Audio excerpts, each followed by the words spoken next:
Good morning and welcome to Boston Outlook. I'm your host, Julee Marra. On the line with us this morning is Sasha Goodfriend. She's the president of Mass Now, which is the Massachusetts chapter of the National Organization for Women. Sasha, welcome to the show. Thank you. Good morning. I'm happy to be here. You know, I don't think I've ever actually said this, but I love your last name.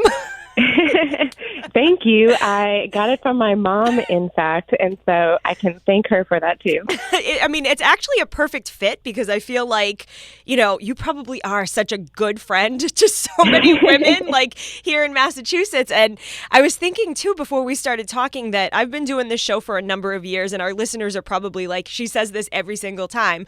But here's the thing. I've been doing this for so long, and every now and again, something catches me like by surprise, and your organization is one of those organizations that's catching me by surprise. And I feel like so many people listening right now are probably like, yeah, I've never heard of Mass Now, or have never heard of the National Organization for Women. So this is super, super important. And I'm glad that you're here to break it down. I think we'll probably run out of time, but you can give us kind of like the Cliff's Notes of what you do. Thank you. Where do you want to begin? I'll let you choose. Okay. So Mass Now is a state chapter of the National Organization for Women. Massachusetts was one of the first states in the country to create a chapter, and this was in 1968. So we just had our 50th anniversary a couple of years ago, and we are a grassroots feminist, multi-issue and multi-strategy organization working towards a feminist future in the Commonwealth. And so that means we use a variety of tactics in order to create this feminist future. We do education, and we do lobbying at the State House, and we have a Mass Now PAC that works to endorse feminist candidates for office and get them elected. This is a big year for that, I bet, right?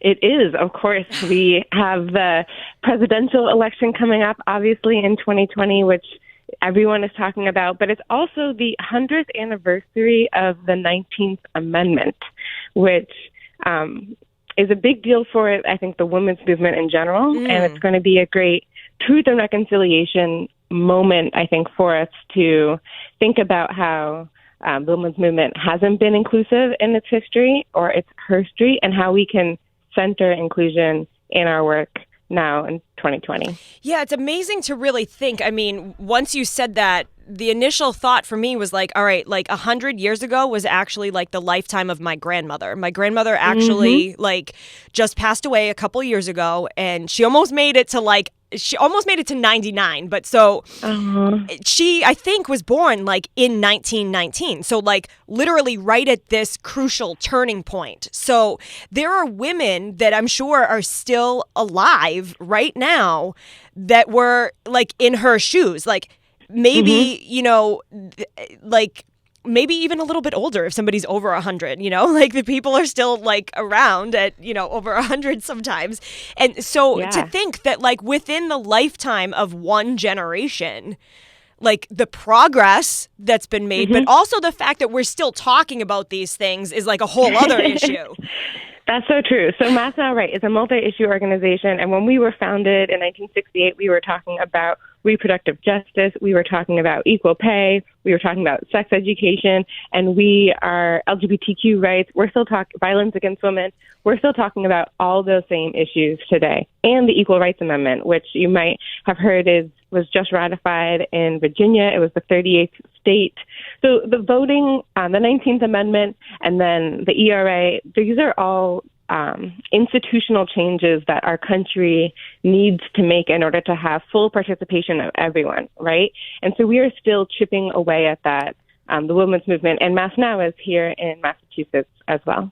I just feel like what is the holdup? You know what I mean? Like, why is this still on the table? And like, I feel like it's probably expanded since 1968, obviously for the better, because, these issues are being identified and addressed. But like, like the work that you do in a day, I'm sure you can't even probably describe to us what you do.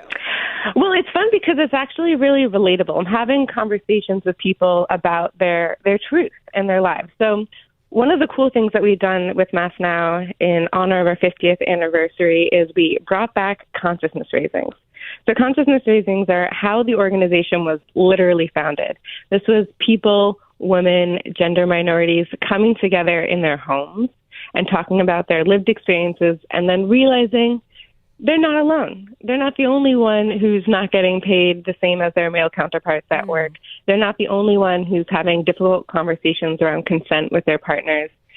And when they realize they're not alone, together, the 10 of them, they actually have a lot of power. And so Mass Now's role is to convene feminists. We do this in consciousness raisings, and we're talking about our priority issue areas, which are period poverty, sex ed, childcare, this legislative session. And then we're educating our members on how they can take their story and talk to their legislators and turn that into legislation that then can change the needle. So the last big bill that Mass Now worked on was equal pay. And again, that was an issue from when Mass Now was founded. We've always been talking about equal pay. But through consciousness raisings, we were able to hear in 2014 and 2015, women talk about how when they gave their salary history to a potential employer, then that lowered the salary that their employer offered them. And we know that with women and marginalized communities in general have been traditionally underpaid. So using salary history then becomes a reason to continue underpaying women. And so we were able to then take that idea and work with our legislative partners in the State House and pass the most comprehensive pay equity legislation in the country in 2016, the first state to ban employers from asking salary history to determine comparable pay. We paved the way around here. Exactly. It's good to be in Massachusetts, I think, and being able to come up with this new policy, creative policy ideas to address these age-old gender inequity issues. So it's fun work. So like when you actually get, the public that want to then go and bring these issues to the legislators, what is that process like? I mean, is it as simple as just showing up at the State House? Sometimes it really is. And I have to say, personally, I needed someone to tell me multiple times that I could go to the State House, that I had permission to, and then walk with me in the building. And there's so much self-doubt, I think, that goes with people that is really relatable towards not entering the State House or talking to our legislators when the truth of the matter is that we vote them in. They work for us. And so they're actually really happy to hear from constituents. And so it's really empowering, I think, to be able to break that barrier and walk in with a group of your peers. We did this most recently in September. So Mass Now's current legislative priority is a bill I think you're going to love. It's called the I Am Bill. Yes, that I know that's one of your top priorities, and I was definitely going to work that into our chat this morning, but by all means, work it in right now. So the I Am Bill is an acronym for Increased Access to Menstrual Products. And again, this is not a new issue. We've been bleeding literally forever, and yet this is the first time the Massachusetts State House has ever heard stories about period poverty.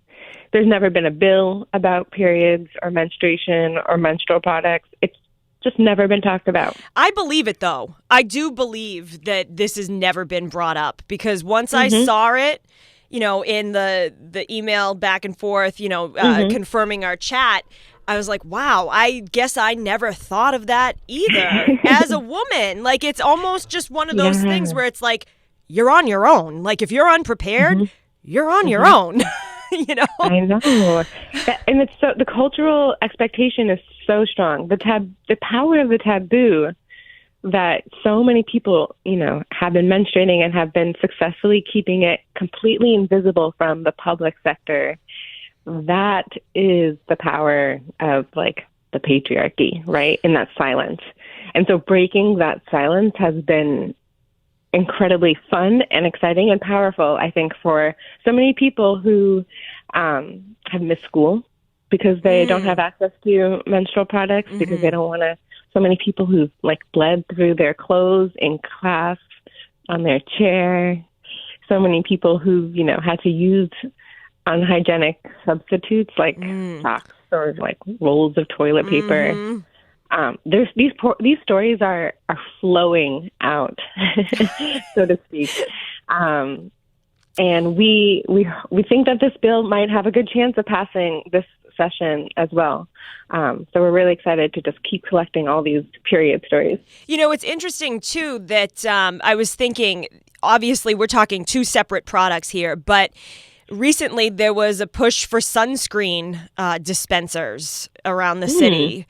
And so that got passed. We talked about that here on Boston Outlook a while back. And, so I think it's just making the legislators aware, like this is an actual issue. And it's like on their end, though, too, like just to play devil's advocate, I mean, the line of work that they do, I mean, if we listed every single possible issue, like we'd be here like infinitely, Yes, So I know, thousands of bills. It's like, where is this on the priority? Well, it's the squeaky wheel gets the most grease, so to speak, right? Like you bring it up, put it on the forefront, get it on the radar. Yeah. And so when we started this, it was interesting. So everyone, has had the same reaction of, oh, I've never thought of that. And also, so where are we at? What's the current practice?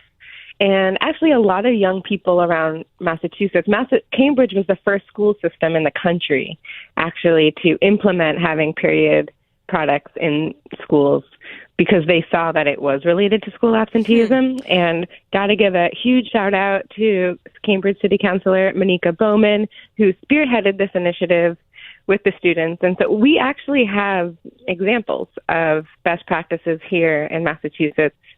So this bill would cover schools, public schools, and prisons and shelters. Because we know that if you're homeless, then you can't afford menstrual products. They're not covered actually by WIC or SNAP or food stamps. So they're just invisible from the federal aid system as well. Yeah. And so we have examples of best practices for schools, shelters, and prisons. And we know how much it costs. And we've shared those costs with the legislature, and they seem to be comfortable with them as well.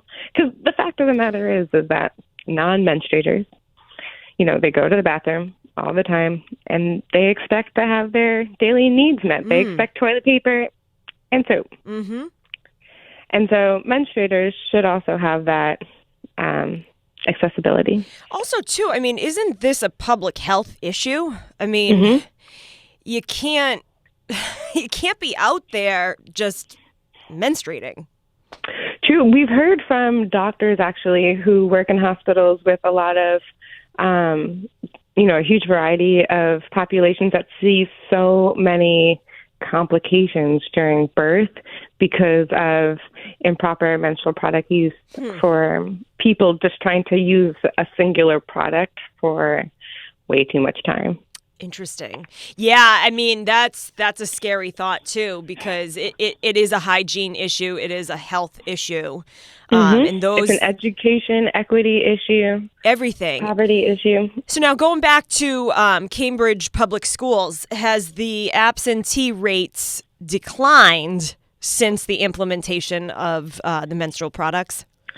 Good question. So I don't actually have data off the top of my head about that school district specifically, but there have been a few national studies done by Thinks and Period.org that have collected data to show that it does help student absenteeism go down. And I mean, it's probably right in line with like clothing insecurity. You know, it's like kids don't go to school because they don't have the right clothes, or their clothes are, ripped or dirty, or they don't have access, you name it. So yeah, it adds an extra layer to kids who are already at risk. I'm wondering too, what about the response from the actual menstrual product companies? Has there been any discussion with them directly? So we have had a strongest partnership with Thinx and Diva Cup. So I don't know if you've heard of these two companies. They're not the they're not traditional, yeah. Right. So they're not the Playtex or Tampax or Always brands that are part of Procter and Gamble. But Thinx and Diva Cup are invested in addressing period poverty in the larger movement. And so Thinx are underwear that you can wear and like free bleed. And then you just put them in the wash. And they have this really absorbent pad that's inside of them. And it's pretty cool. I think it's like the future. The future is now. Don't even actually get me started on how the tech industry and the medical industry need to catch up with their market, because there's so much to be learned from studying menstrual blood. In fact, there's probably more to be learned from studying menstrual blood than the other kind of blood. It's also, too, I feel like it becomes an environmental issue as well. And I feel like the Diva Cup, I know that I've had a conversation about that product on this show for probably similar reasons, but I think it was more for like the menstrual poverty for other countries that they were trying to address. So, obviously it's not just here in Massachusetts. It's obviously not just here in the United States. It's worldwide. And so there's, the environmental component that goes along with it too. Exactly. So when I was doing research on this issue when I was in grad school at Simmons University in 2016, I tried to find out some information on menstrual products, distribution, cost, and the only thing I could find out in Massachusetts was from the Department of Environmental Protection that was saying that the landfills were filled with a lot of tampon applicators. I believe it. A statistically significant amount on the beach. And in fact, so Mass Now has, we're a multi-strategy organization. We hosted a series of pop-up art shows this past year to bring in people to talk about our priority issue areas in a more different, fun way. And so we had a period art pop-up show twice. We did it first in Jamaica Plain and then the second time at the State House. And one of the pieces was called Tampini. It was a bikini made out of tampon applicators. Oh, my gosh. And it was made by a non-menstruator who came across them at the beach and didn't know what they were. Really? Yeah. Wow. But then, clearly there were enough of them to then create this, art, right? Exactly. Wow. Now that's interesting. And so, but I feel like all of this is breaking down the barrier and the, years ago, I could guarantee this conversation wouldn't be had on the radio, Yep. And so here we are. We're making a statement right here, right now, today. I was going to say, yes, thank you for giving me and Mass Now the space to talk about this. Here we are. We're writing the herstory, like you said. I mean, and that's so cool to actually be part of it. This is, it's just so moving on so many layers. Yes. Yeah, and the thing is also is that this Eric, the artist who I'm talking about, the non-menstruator, he was really excited to learn about menstruation. I think that we maybe aren't giving our non-menstruators enough credit. They want to know. So one of the other bills that Mass Now has been working on since I've been involved with the organization in 2011 is the Healthy Youth Bill, which would make sex ed that is taught medically accurate. and comprehensive, which means LGBTQ inclusive. So it wouldn't mandate that it's taught, but we know that there is bad sex ed that is taught in schools and across the Commonwealth right now, and not having education around menstruation for all students, I think, is a part of this larger problem too. Absolutely. And so, as the years keep going by, there needs to be that continual change and evolution based on the need of where we're at as a society. Mm-hmm. And so obviously, things have expanded over time, and just looking at the number of issues that you address, I mean, the LGBTQ community, that's a huge issue right now. And that issue right now, it must look so much different in 2020 than it did back in the inception of National Organization for Women in 1968. Definitely, for sure. And this summer is the 50th anniversary of Boston Pride also. Oh, so yeah. We're thinking a lot about that, how Massachusetts has been, of course, one of the leading states for LGBTQ equality. And now that there is a lot more acceptance in Boston and Massachusetts in 2020, a lot of people don't remember or believe, and I think in a way how bad it was not that long ago. For sure. It's evolving. It's becoming more inclusive. And, at the end of the day, we're all here for the same reason, right? I mean, this stuff love. Exactly. It shouldn't be how it is. But we need to, as a community, come together and really just get to the bottom of the issue. Mm-hmm. We're chatting with Sasha Goodfriend. She is the president of Mass Now, which is the Massachusetts chapter of the National Organization for Women. And gosh, we are a few minutes out, so I want to make sure that we address other priorities that Mass Now is working on. Obviously, the I Am bill is the top priority, but there's a few others that are on that list. So what else do you want to make sure that our listeners know about? Well, I guess related to what we were just talking about, I think that in 2020, one of our biggest themes for Mass Now is continuing to build on this idea of allyship. And so Mass Now has piloted last year a series of workshops called Dismantling White Feminism, where we invite our members to talk about how whiteness has operated in feminism over the last 100 years, especially, I think, as we're commemorating the 19th Amendment. Mm-hmm. And then also we're thinking about allyship in action, right? So what does that mean for Mass Now? And one of the things that it means is that we have a really exciting partnership with the Transgender Emergency Fund, which is the only organization in Massachusetts serving low-income trans individuals.